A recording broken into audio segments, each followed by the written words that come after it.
Welcome to Burlap Teachers. Enjoy the video.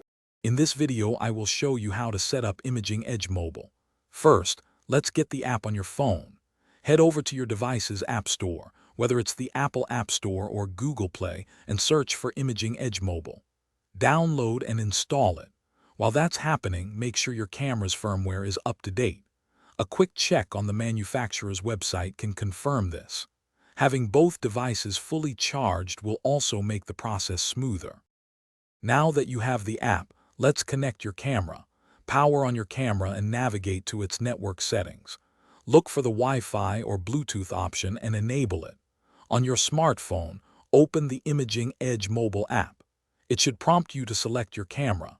Choose your specific camera model from the displayed list to initiate the connection process. This step is crucial for establishing communication between your two devices. Once you've selected your camera, the app will guide you through the pairing. This usually involves confirming a code on both devices or scanning a QR code displayed on your camera's screen.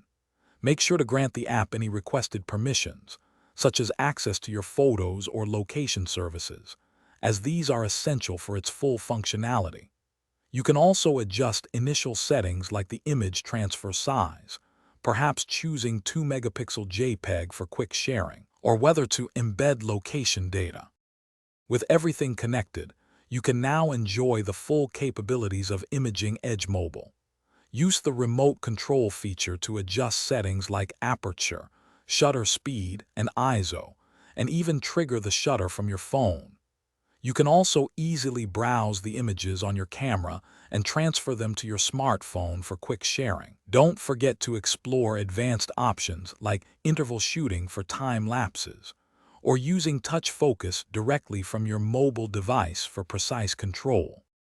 Thanks for watching. Consider subscribing if this video helped you.